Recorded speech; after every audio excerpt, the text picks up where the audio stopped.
دیکھیں نتیجہ نکالنے والے جلدی نتیجہ نکال لیتے ہیں دو گواہ بھی لیتے ہیں. جب یہ اعلان ہوا تو اب ظاہر ہے کہ سرکار کا یہ بعد اعلان ہوا تو ایک شخص دو تلواریں لگائے ہوئے ارغوانی رنگ کی عبا قبا اور امامہ پہنے ہوئے اور دو تلواریں لگائے ہوئے وہ آیا, اس نے گھوڑے کو باندھا, اندر گیا, سلام کر کے کہا سرکار میں نے حضور سے قرض لینا ہے, آپ قرض دیں گے؟ انہوں نے کہا ہاں ہاں اعلان کرو ہم قرض دیں گے. کیا قرضہ ہے؟ کہنے لگے قرض یہ ہے کہ رسول اللہ علیہ السلام نے 100 اونٹنیاں سرخ رنگ کی جن کی 2 کوہانی ہوں گی اور کالی ان کی آنکھیں, چشم سیاہ سرخوں کا رنگ, آنکھیں سیاہ ہوگی, 2 کوہانی ہوں گی اور ان پر سونے چاندی کے بھار ہوں گے اور ان کے ساتھ 17 غلام ہوں گے. سرکار کے پیچھے ہم نے یہ قرض لینا ہے, دے دو. میں کیا 100 اونٹنیاں اور 17 غلام اور سونے چاندی کا بھار. اب وہ اچھا ہوا کہ یہ جملہ ہم تک پہنچ گیا. انہوں نے کہا آپ کا گواہ کون ہے؟ کہنے لگا گواہ اللہ ہے.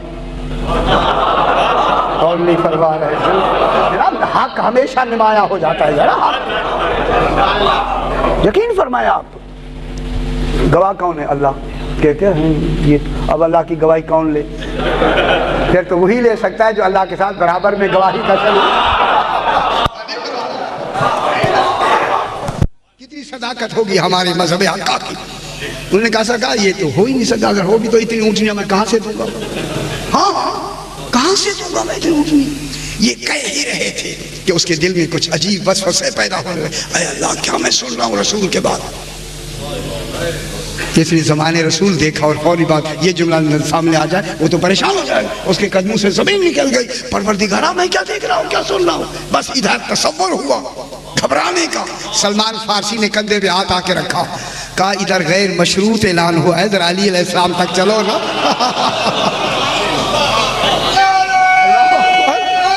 یا علی, سرکار علی علیہ السلام نے غیر مشروط اعلان کیا ہے. ہونا ضروری ہے نا امام کا یار, کتنی ضروری ہے. جب آئے سرکار کے سامنے, جب آیا تو سرکار نے فرمایا خوش آمدید, اپنے باپ کا وعدہ پورا کرنے آئے. یہ ہوتا ہے جب کہا نا اپنے باپ کا وعدہ پورا کرنے آیا ہے. سلمان کی طرف دیکھ کر کہتا ہے یہاں سے مجھے مل جائے قرض مل جائے گا. اللہ جو باپ کی بات کر رہا ہے. علی علیہ السلام کے سامنے دو زانو جیسے بیٹھتا ہے نا, طالب علم اسی طرح بیٹھ گیا. سرکار یہ جو آپ نے فرمایا کہ باپ کا قرض پورا کرنے آیا ہے, تو سرکار یہ سوال ہے میرا, میں اس لیے بیٹھا ہوں جیسے طالب علم بیٹھتا ہے استاد کے سامنے. میرا سوال ہے یہ بات اصل میں ہے کیا؟ سرکار نے فرمایا ہے یہ کہ سرکار دو عالم کے بعد تیرا باپ آیا تھا. باپ اسی لڑکے سے کہا تیرا باپ حضور کے پاس آیا تھا اور آ کے کہا تھا سرکار کہ میں اپنے قبیلے کا سردار ہوں اور لوگ میری بات مانتے ہیں, اگر میں آپ کی طرف سے وکیل ہو کر وہاں جا کے اسلام کا پرچار کروں تو یقیناً وہ مسلمان ہو جائیں گے. جب وہ مسلمان ہو جائیں گے تو آپ مجھے دیں گے کیا؟ معلوم ہوتا ہے لینا دینا جائز ہے. صحیح گنجائش نہیں کرائی اور نہیں فرما رہا ہے. جناب ہم بھی نکالتے رہتے ہیں نا کہ آخر مولا مہربانی کرے کہ کہیں سے کوئی جوان کا پہلو تو نکلے نا جناب. کہ اس نے کہا مولا دو گے کیا؟ سرکار نے فرمایا کیا لینا چاہتے ہو؟ کہ مولا ہاں. سرکار نے فرمایا اس دنیا میں لینا چاہتا ہے یا اگلی دنیا میں لینا چاہتا ہے؟ سبحان اللہ, اس دنیا میں لینا چاہتا ہے یا اگلی دنیا میں؟ تو وہ کہنے لگا سرکار غریب آدمی ہو, یہاں بھی دے دو وہاں بھی دے دو. کتنا اچھا وقت تھا اس کے لیے. تیرے باپ نے کہا یہاں بھی دے دو وہاں بھی دے دو. اس وقت میرے امام نے فرمایا, آقا نے فرمایا ہم نے تمہارے نام جنت لکھ دی ہے, لکھتا وہ ہے جو مالک جنت ہو. ہم نے جنت تمہارے نام لکھ دی, ٹھیک ہے جنت تمہاری ہو گئی, جنت ہو گئی, ٹھیک ہے. اب رہ گئی دنیا کی بات. دنیا میں یہ ہے کہ ہم آپ کو 100 اونٹنیاں دیں گے. 100 2 کوہان والی اونٹنیاں ہوں گی, سرخ رنگ کی ہوں گی, آنکھیں سیاہ ہوگی. میں اللہ یہ عین پر بھی ابو علی سینا نے اتنی بڑی کتاب لکھی ہے آنکھ پر. شاید عجیب یہ خبر ہے, لوگ کیسے تھے یقین فرمائے, پتہ لگتا ہے خبر نہیں یہ کیسے لوگ ذہین لوگ تھے, ایسی عمدہ کے حساب ہی نہیں. یعنی دیکھ کے آدمی دیکھ لیتا ہے کہ آدمی کیسا ہے. ہاں اس پہ ایسا حساب اس نے وہ کیا. اچھا جناب کہ اس کی سیاہ آنکھیں ہوں گی اور 2 کوہانی اور ان پر اون سونے چاندی کے بھار ہوں گے اور 17 غلام ہوں گے. یہ تیرے باپ کے ساتھ رسول اللہ نے وعدہ فرمایا تھا. یہ کہہ کر سرکار نے فرمایا کہ تیرے باپ نے سرکار سے کہا حضور اگر میں بوڑھا آدمی ہوں, میں تبلیغ کرتے کرتے مر جاؤں تو یہ قرضہ میرے بیٹے کو مل جائے گا. اور نہیں فرما رہے, کوئی بیٹا تو کھڑا, بیٹے کو مل جائے گا. حضور نے فرمایا ہاں مل جائے گا. پھر تیرے باپ نے ہاتھ باندھ کے کہا آقا اگر میرے بیٹے کو تو مل جائے گا, آخر آپ اگر اس دنیا میں نہ ہوں تو پھر وہ قرضہ دے گا کون؟ فرمایا میرا وصی ہوگا جسے علی کہتے ہیں.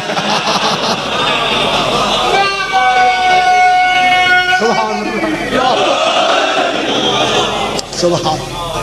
کون ہوگا؟ تو اپنے باپ کی طرف سے آیا ہے, میں رسول کا جانشین. آئیے ہم آپ کو قرض دیتے. اب یہاں کئی دیکھیں مختلف کتابوں میں یہ واقعہ پھر آگے جا کے راوی ہوگا یا لکھنے والے کا تصور کیسا ایسا بدل جاتا ہے کبھی کبھی. اب یہاں جو آگے ہے وہ میں بیان کر. سرکار واپس گھر آئے اور سرکار نے فرمایا حسن اپنے نانے کا قرض ادا کرو. سبحان. جناب علی بھی کر سکتے تھے لیکن اپنی بات سرکار حسن مجتبیٰ علیہ السلام کا. اچھا ہوا سرکار حسن نے جا کے عبائے رسول پہن کر عصائے رسول ہاتھ میں لے کر, سبحان, عصائے رسول یہ وارث ہیں, یہ ہے, ان کے علاوہ تو تصور ہی نہیں ہے. بھولی ہے دنیا, بھولی ہوئی ہے, غافل ہے دنیا, غافل. اللہ جانے ان کے پردے کب غفلت کے ہٹیں گے. کتنی ہم کوشش کر رہے ہیں, اللہ کرے پردے ہٹ جائے, خدا کرے پردے ہٹ جائیں, تعلیم محمد کا نظام چلے جیسے امام زمانہ کی آمد ہے انشاءاللہ.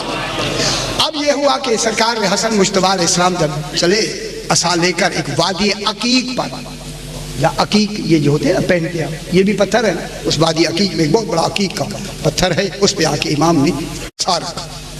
امام نے اسی سے کہا کہ تمہاری 100 اونٹنی ہے نا؟ جی 100 اونٹنی ہے. غلام بھی 100 اونٹنی ہے, بھار بھی اوپر سونے چاندی کی. تو پیچھے نہ دیکھیں, میرے خیال کریم ایسے لجپال ایسے. ایک صاحب کہنے لگے میں ہوتا تو میں کہتا مولا پیچھے نہیں دیکھوں گا. میں نے کہا آپ ہوتے تو پھر ہاں لوگوں میں ہوتا ہے, یہ دولت مجھے ملتی. اب سرکار نے جو عصا رکھا نا, بس عصا کا رکھنا تھا. روایت میں کہ ایک غلام برآمد ہوا جس کے ہاتھ میں رسی ہے. اس آدمی جس مالک جس نے لینی تھی وہ آگے غلام پیچھے. 6 اونٹنیاں نکلی, ایک غلام آیا, 6 ہو گئے. پھر ایک غلام نکلا, پھر اس کے پیچھے 6 اونٹنیاں. کیسی 2 کوہانے, رنگ سرخ, آنکھیں سیاہ, سونے چاندی سے بھار لدے ہوئے ہیں. اگر میں جملہ کہہ دوں عادل کے ساتھ لدے ہوئے ہیں. فرما رہے یہ نہیں کہ ان بیلنس نہیں تھے, عادل کے ساتھ امام عادل یہ لا رہا ہے. اب یہ نکلے تو 16 غلام نکلے اور 6 آئے تو کتنی ہو گئے؟ 96 ہو گئے. اور پھر غلام نکلا اس کے پیچھے 4 تو پورے ہو گئے 100. ٹھیک ہے. اب جو 100 نکلے, اب یہاں مختلف روایت سے اب سرکار نے فرمایا تھا. اس کے علاوہ ابو سمسام بھی بعد نے لکھا ہے, اور ابو سمسام پیچھے نہ دیکھنا. اب اس کے دل میں پتہ نہیں کیا خیال آیا. اچھا ہوا یہ بات ہمارے تک بھی, ہمارے لیے بھی پہنچی, امام کی فضیلت معلوم ہو گئی. اب جو اس نے پلٹ کے دیکھا تو 100 تو نکل چکی تھی. سرکار نے فرمایا میں نے تمہیں نہیں کہا تھا کہ پلٹ کے نہ دیکھنا, کیوں دیکھا تم نے؟ بولا میں یہ دیکھ رہا تھا کہ پوری ہے یا نہیں. میرے خیال وہ بھی گنتا جا رہا ہوں, 6 جو نکل رہی ہیں, اب 4 پوری ہوئی, تبھی تو پلٹ کے دیکھا. اب امام نے فرمایا تو نے پلٹ کے نہیں دیکھنا تھا, یہ قدیر ہے یا نہیں, مظہر قدرت الہی ہے یا نہیں. فرمایا اگر آج تو نہ دیکھتا یمن تک چلا جاتا, قطار ختم ہی نہ. اللہ اکبر. یہ ہے خالق کی قدرت کے مظہر. اللہم صلی علی محمد و آل محمد. اب میں میرے خیال مشکل نہ کہوں, آسان کہوں. ابھی مشکل تھوڑی سی ہو گئی, ورنہ تو ابھی قبل از نزول قرآن کہاں تھا. فرمائیے شاہ جی میرے خیال ہے وہاں یہ موضوع چلیں گے، اب وہاں ہے، اس کے بعد پھر بوت راب بھی ہے، اس کے بعد پھر میرے اشرے پہ ماٹن روڈ پہ ہے، یہ مسلسل میرے اشرے انشاءاللہ چلیں گے، تو اس میں پھر بیان کر دیں گے۔ لیکن آج مشارکت کی کتنی قسمیں ہیں؟ مشارکت صوری، مشارکت ذاتی، مشارکت صفاتی، مشارکت اختیاری، مشارکت افعالی، مشارکت مالی۔ کتنی قسمیں ہیں؟ 6۔ قرآن کی مشارکت آل محمد کے ساتھ صوری کیسی ہے؟ صورت کیسی ہے؟ قرآن کی صورت کیا ہے؟ یہ جو کاغذ پہ اوپر لکھی ہوئی سیاہی سے، یہ صورت ہے۔ ان کی شراکت ذاتی کیا ہے؟ یہ وہ سوالات ہیں جو عام نہیں ہیں۔ آپ کہیں چلو جی، یہ چلو جی تو یہاں تک لایا ہے۔ شاہ جی بیان کریں تو آپ پریشان ہو جاتے ہیں، یہ کیا کہہ رہا ہے؟ یعنی کان مانوس ہی نہیں ہے لفظ سن کے، یہ کبھی بیان ہی نہیں ہوا۔ جب ہم بیان کرتے ہیں تو کہتے ہیں یہ کون ہو گیا، یہ کہاں سے آ گیا؟ وہ یار ہے جو بیان کر رہے ہیں۔ محنت کریں نا، کوشش کریں نا۔ آپ جب کوشش کریں گے تو موتی نکل آئیں گے۔ آپ ہوتا ہی نہ لگائیں تو موتی اوپر کھڑے ہوتے ہیں، موتی تو سمندر کے نیچے سے نکلتے ہیں۔ ہوتے تو لگائے نا یار، ساری رات سوئے رہے اور صبح کے اٹھ کے گئے کہ موتی نہیں ملا، ہوتا لگایا نہیں، موتی کیسے ملیں گے؟ آل محمد کی عظمتوں کے سمندر میں ہوتا تو لگائیں نا۔ خدا کی قسم ہے، یقین فرمائیں یہاں جو موتی عطا کر دیتے ہیں، دے دیتے ہیں ان کے سمندر، علمی سمندر میں تو جائے نا آپ۔ تو اب قبل از نزول قرآن، قرآن کہاں تھا اور آل محمد کہاں تھے؟ میرا سوال ہے شاہ جی توجہ فرمائیں، قبل از نزول قرآن، قرآن کہاں تھا؟ قبل از نزول آل محمد، آل محمد کہاں تھے؟ فرمائیے، فرمائیں نا۔ میرا آپ سے سوال ہے، میری مدد فرمائیں۔ میں سوال کرتا ہوں، ایک تو جواب دیجیے۔ ایک، علم الہی میں تو تھے، کہاں تھے؟ علم الہی کی کون سی جگہ تھے؟ ہاں کہاں تھے علم الہی؟ علم الہی عین ذات ہے۔ توجہ فرمائیں، خدا کے لیے توجہ فرمائیں دنیا، اور لوگوں کو بتایا کریں یہ باتیں جو سن رہے ہیں آپ۔ قبل از نزول قرآن، قرآن ضمیر، اب کیا کریں سمجھانے کے لیے ہمیں لفظیں بتانا پڑے گا، بغیر ہمارے پاس آپ کو سمجھانے کا لفظوں کے علاوہ کوئی ذریعہ ہے نہیں۔ لفظوں میں کوتاہی ہو گئی تو معافی ہو جائے گی، سمجھانے میں کوئی پکڑ نہیں ہے۔ پکڑیں گے تو مجھے پکڑیں گے نا یار، آپ کو تو کچھ ہی نہیں کہیں گے۔ پٹائی ہوگی تو میری ہوگی نا، اگر میں صحیح سمجھائے شاباش بھی تو ملے گی نا۔ ہاں یہ تو پٹائی ہو جائے، اگر کوئی کوتاہی ہوئی تو کہہ دیں گے مولا کامل میں پھر آخر کوشش تو کی ہے، کو کمی ہوئی ہو تو نقل بالمعنی میں پکڑ نہیں ہوگی۔ یہ ہوتا ہے نقل بالمعنی، کسی معنی کو نقل کرنے میں اگر کمی بیشی ہو جائے پکڑ نہیں ہے۔ ہاں غلط بیانی نہ ہو، نقل بالمعنی، یہ ہم نقل بالمعنی کر رہے ہیں۔ اب اللہ کا یہ جو قرآن ہے کہاں تھا؟ اللہ کے ضمیر ذات میں، ضمیر ذات الہی۔ اب دیکھیں میں نے لفظ ضمیر کہی آپ کو سمجھانے کے لیے، جو آپ کی میں ہے اسے ضمیر کہتے ہیں۔ جو ہے یہ میں کیا ہے؟ ضمیر کہتے ہیں نا، ضمیر مردہ ہو گیا۔ وہ مردہ کیا، وہ چال پھر تو رہا ہے نا بیچارہ، وہ میں چال پھر ختم ہو گئی ہے بابا۔ اب اس میں پھر میں بحث نہیں کرتا، آپ گھبرائے گئے۔ یہ جو ضمیر ہے نا، ضمیر اللہ کے ضمیر ذات میں علم قرآن عین ذات تھا۔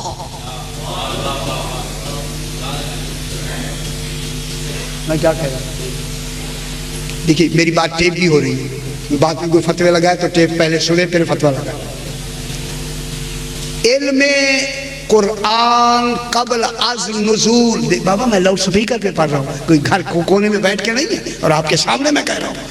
قرآن کا علم پوچھے نہ جا کے، آپ علماء سے سوال کریں، فرمائے کہ علم قرآن قبل از زوال کہاں تھا، پھر پتہ لگے گا کہ بات کہاں ہوتی ہے۔ میں کیا کہہ رہا ہوں؟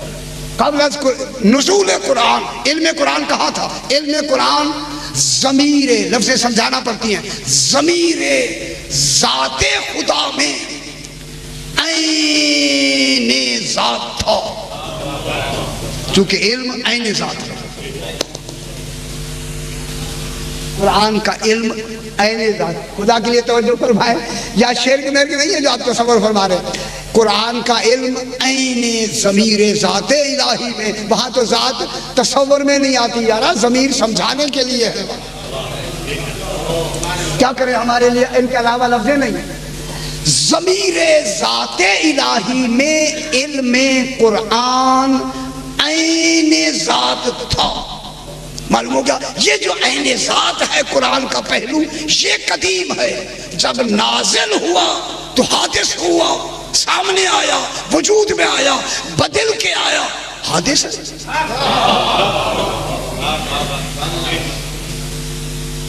علم ذات الہی میں تھا، ضمیر ذات الہی میں تھا، وہاں عین ذات تھا۔ جب عین ذات ہو تو علم اس کا قدیم ہے۔ تو قرآن کا جو پہلا اصل ہے وہ کیا ہے؟ قدیم۔ لیکن جب ظاہر ہوا، نازل ہوا، عطا ہوا، دیا گیا، آل محمد تک پہنچا، حادث، ظاہر ہوا حادث، وجود میں آیا حادث، عطا ہوا حادث، ان کو ملا حادث، روح امری بن کے آیا حادث۔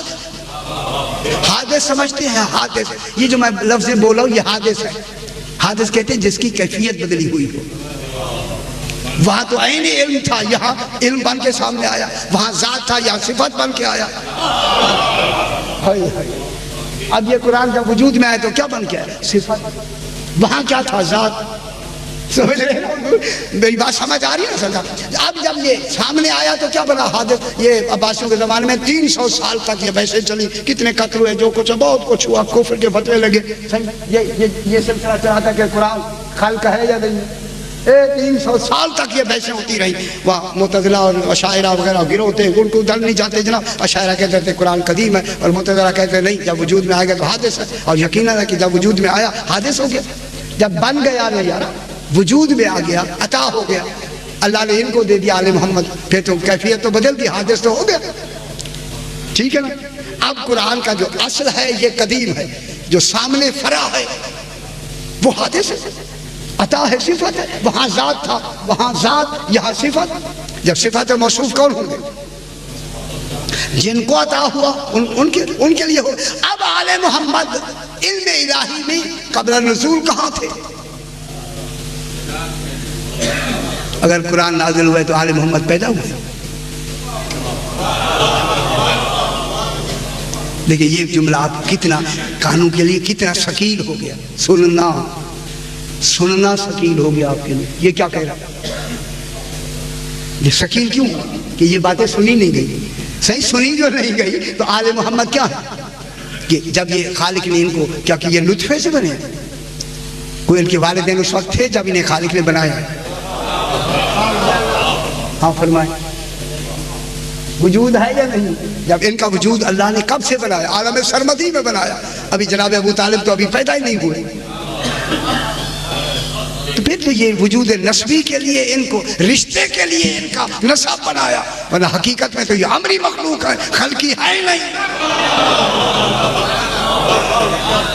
امری مخلوق ہے نا یارا۔ اس کی مثال جناب عیسیٰ علیہ السلام موجود ہے آپ کے سامنے، اسی لیے تو جناب عیسیٰ کو منتظر کر دیا، منتظر کا۔ آخر کوئی تو سبب ہے نا یار، ان کو منتظر بیٹھے رہو چوتھے آسمان پر۔ میں کہتا ہوں اتنی روحانی داری، چوتھے تک گئے نا، اوپر تو نہیں گئے نا، انتظار میں بیٹھا ہوا، انتظار میں ہے جناب عیسیٰ علیہ السلام۔ اب آل محمد کہاں تھے؟ علم الہی میں۔ فرمائے قرآن تو عین ذات تھا، ضمیر ذات الہی میں۔ جن حضرات کو یہ بات اچھی نہیں لگ رہی ہے، اب میں ایک دفعہ میری طرف دیکھ لیں وہ حضرات، ذرا برابر صلوات پڑھ دیجیے، اللہ محمد آل محمد۔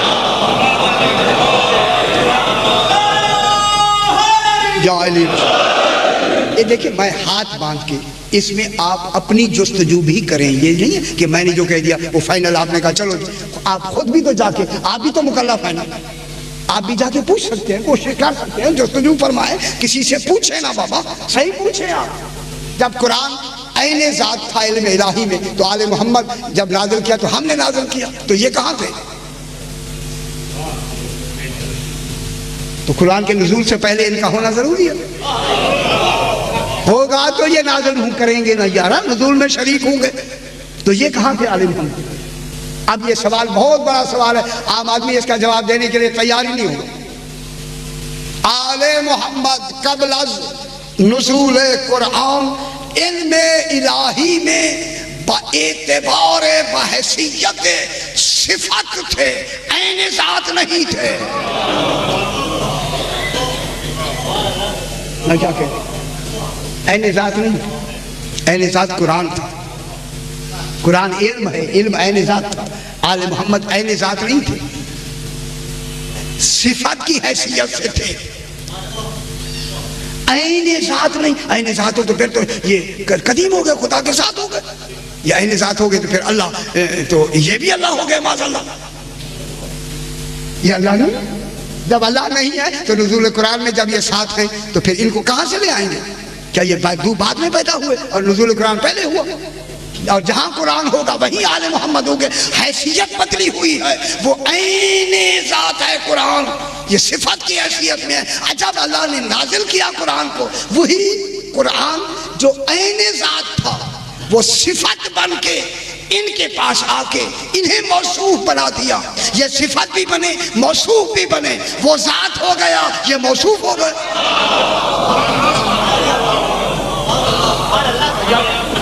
اللہ کیا ہو گیا؟ ذات۔ یہ کیا ہو گیا؟ موصوف۔ اور قرآن کیا ہو گیا؟ ان کی صفت۔ صفت اور موصوف غیر ہوتے ہیں، یہ غیر سے مل کے کیا بن گئے؟ ایک۔ انہیں صفت کیا ملا؟ علم قرآن ان کو ملا، یہ کیا ہو گئے؟ ان کا قرآن، علم قرآن کیا ہے؟ ان کا زائد بر ذات، عین ذات نہیں عطا ہوا ہے اللہ کو۔ کیا قرآن یہ علم جو ہے وہ عین ذات ہے، اسے کسی نے عطا نہیں کیا۔ خیر مشکل یہ جان نہیں چھوڑتا، کیا کرے؟ اسی لیے میں کہہ رہا ہوں کہ آل محمد علیہ الصلوات والسلام ان کو جو یہ عین ذات نہیں ہیں، اللہ نہیں ہیں، اللہ نے قرآن ان کو جو بصیرت صفت تھے، یہ کمالات لے کے آئے اللہ سے۔ یہ نہیں ہے کہ سب کمال وہیں چھوڑ کے آئے، اللہ نے ایسے ان کو بھیج دیا، اپنے کمالات ان کو دے کے بھیجا۔ یہی قرآن ان کی کیا بنا؟ صفت بنا۔ اور صفت کس طریقے سے بنا؟ روح امری، وہ جو روح ہے جسے روح امری کہتے ہیں، روح ختمی کہتے ہیں، روح مسدد کہتے ہیں، روح القدس کلی کہتے ہیں، سارا علم قرآن اسی روح میں موجود ہے۔ مالک روح کو آل محمد کہتے ہیں۔ جن کو ملی یہ آل نبیوں کو روح نہیں ملی، آل محمد علیہ الصلوات والسلام کو یہ روح ملی۔ یہ تو اب قرآن ان کے ساتھ کیا ہو گیا؟ شریک۔ کیسے؟ صفات کی حیثیت سے۔ یہ کیا ہے؟ موصوف کی حیثیت سے۔ اب جب سے ہیں تو کب تک رہیں گے؟ انی تارکن فیکم الثقلین، کتاب اللہ و اطرتی اہل بیتی۔ اب سنت نہیں آئے گی کہ میں دو چیزیں چھوڑے جا رہا ہوں۔ کیا؟ ایک قرآن اور دوسرے اہل بیت، وہ جو اس وقت سے ساتھ ہیں۔ اب یہ کب تک ساتھ رہیں گے؟ قیامت تک۔ لن یفترقا حتی یرد علی الحوض، یہ کبھی بھی جدا نہیں ہوں گے یہاں تک کہ حوض کوثر تک دونوں اکٹھے جائیں گے، اکٹھے۔ تو پھر معلوم ہوا یا سنت کی لفظ تو آ نہیں سکتی کہ میں سنت چھوڑے جا رہا ہوں اور قرآن چھوڑے جا رہا ہوں۔ قرآن تو کیا ہے؟ ورثہ ہے، ورثے کے لیے وارث کی ضرورت ہے۔ سنت تو ورثہ ہے، وارث کہاں ہے؟ جب کہ مرتا ہے تو دو چیزیں چھوڑتا ہے، ایک جائیداد چھوڑتا ہے، ایک بچے چھوڑتا ہے۔ تو جائیداد کیا ہوتی ہے؟ ورثہ۔ بچے کیا ہوتے ہیں؟ وارث۔ رسول چھوڑ رہا ہے قرآن اور اہل بیت۔ قرآن ورثہ ہے، آل محمد وارث ہے۔